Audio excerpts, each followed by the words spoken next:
اگر تم چاہتے ہو اللہ پاک تمہیں تمہاری چاہت سے نواز دے تو سنو، اللہ سے ہمیشہ بھلائی مانگنا اور اس سے اس کی محبت مانگنا۔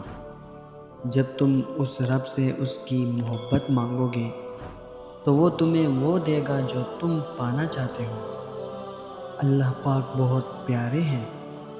اگر تمہیں وہ نہ ملے جو چاہ رہے ہو تو یقیناً وہ تمہیں اس کی جگہ بہترین سے نوازے گا۔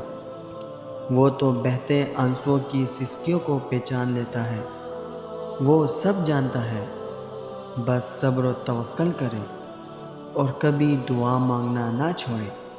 کیا پتہ اس نے تمہاری قسمت میں تمہاری دعاؤں کی قبولیت سے تمہارے لیے سکون کا سما رکھا ہو۔ جب تم اللہ کے آگے رو کر اپنی چاہت مانگتے ہو، جب تم غم سے پریشان ہوتے ہو، جب تم اللہ سے دعائیں کر کے آنسو بہاتے ہو، جب تمہیں لگ رہا ہوتا ہے کہ سب ختم ہو گیا، جب تمہیں لگ رہا ہوتا ہے کہ تمہاری دعاؤں کو سنا نہیں گیا، جب تمہیں لگ رہا ہوتا ہے کہ اب جواب نہیں آئے گا، تب اللہ تعالیٰ تمہیں دیکھ رہے ہوتے ہیں، تمہاری دعاؤں کو سن رہے ہوتے ہیں۔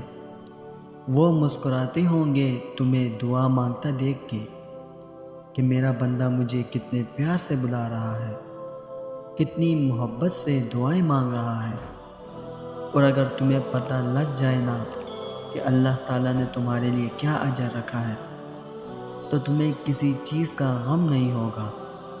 تمہیں آزمائش چھوٹی لگنے لگے گی اور اللہ کی محبت غالب آ جائے گی۔ مگر ہر چیز کا ایک وقت اللہ تعالیٰ نے مقرر کر دیا ہے، تو تم بھی دعا کرو اور بہترین وقت کا انتظار کرو اور نصیب سے نہیں گھبراؤ۔ وہ تو اللہ کے ہاتھ میں ہے جو تم سے بے انتہا محبت کرتا ہے۔ اللہ پاک نے ہمیں بے انتہا نعمتوں سے نوازا ہے۔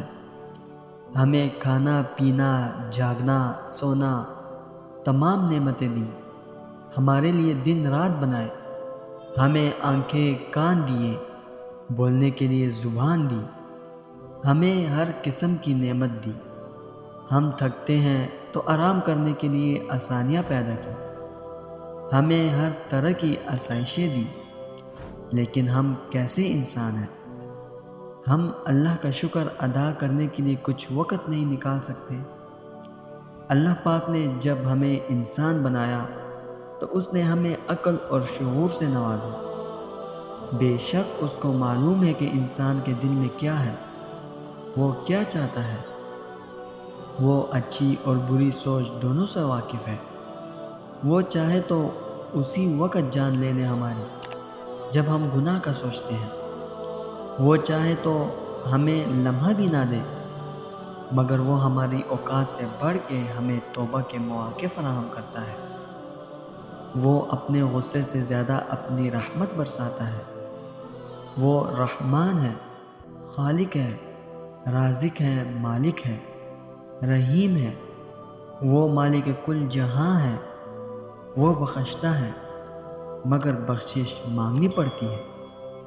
جب اس کے پاس بخشش کے لیے بجھا ہوا دل لے جاؤ تو وہ اس کو ایمان کے نور سے منور کر دیتا ہے۔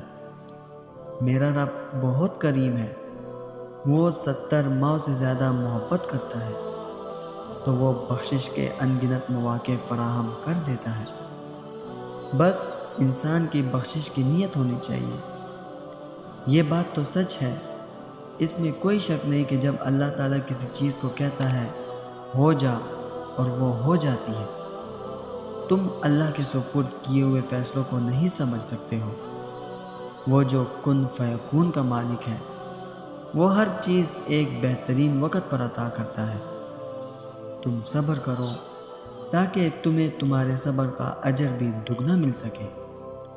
قرآن مجید کی آیت ہے کہ اللہ تعالیٰ جب کسی چیز کو کرنے کا ارادہ کرتا ہے تو اس کے بارے میں وہ کہتا ہے کن، یعنی ہو جا، اور وہ اسی وقت ہو جاتی ہے۔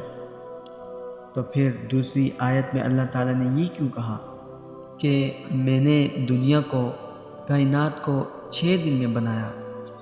جب کن میں ساری چیزیں آ جاتی ہیں تو پھر 6 دن میں ہی کیوں کائنات کو بنایا؟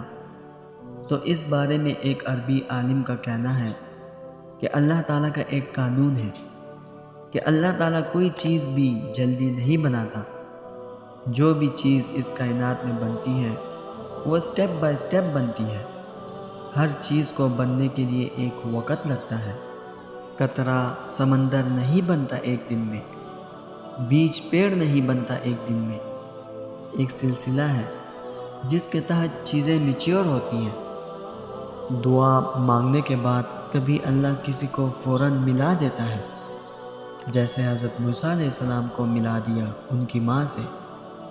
کبھی سالوں لگ جاتے ہیں دعا کی قبولیت میں، جیسے حضرت یوسف علیہ السلام کو اپنے باپ سے۔ کبھی ایسا بھی ہوتا ہے کہ دعا قبول بھی نہیں ہوتی، جیسے حضرت نوح علیہ السلام کی اپنے بیٹے کے لیے۔ جو دعائیں اس دنیا میں قبولیت کا درجہ نہیں پاتی، ان کا اجر اللہ آخرت میں دے گا اپنے بندے کو، اور اس اجر کو دیکھ کر بندہ اپنے رب سے کہے گا کہ کاش میری کوئی بھی دعا قبول ہی نہ ہوئی ہوتی۔ آپ کو آپ کے رب سے زیادہ کوئی چاہ ہی نہیں سکتا۔ جو آپ کو نہیں ملا اس میں یقیناً کوئی بہتری ہے جس کو آپ کی محدود عقل سمجھ نہیں سکتی۔ لہٰذا دعا ضرور کریں اور اللہ سے خیر مانگتے رہیں۔ بے شک اللہ اپنے بندوں پر بے حد مہربان ہے۔ ہر چیز کی خوبصورتی اس کے مکمل پن میں ہے۔ دعاؤں کو بھی مکمل بنا کر قبول کیا جاتا ہے، جو کہ میرا یا آپ کا کام نہیں ہوتا۔ ہمیں بس قبول کرنا ہوتا ہے، سمجھ آ جائے تب بھی، نہ سمجھ آئے تب بھی۔ اگر رب کہتا ہے کہ سچ بولو گے تو رسوائی سے بچ جاؤ گے تو ایسا ہی ہوگا۔ اگر وہ کہتا ہے کہ آپ پاکیزگی اختیار کریں تو آپ کامیاب ہوں گے تو وہ درست کہتا ہے، ایسا ہی ہوگا۔ اگر وہ کہتا ہے کہ جھوٹ اور حرام تعلقات آپ کو رسوائی کے قریب لے جائیں گے تو ایسا ہی ہوگا۔ آپ جتنا بھی کچھ کر لیں مگر جو وہ کہتا ہے وہی ہوگا۔ دوستو، میں امید کرتا ہوں اس ویڈیو نے آپ کو فائدہ ضرور پہنچایا ہوگا۔ ویڈیو اگر پسند آئی ہو تو ویڈیو کو لائک کر کے شیئر ضرور کر دینا، اور اگر ہمارے چینل پر نئے آئے ہیں چینل کو سبسکرائب ضرور کر دیجیے گا۔ انشاءاللہ ملتے ہیں اگلی ویڈیو میں۔ اپنا بہت خیال رکھیے گا۔ اللہ حافظ۔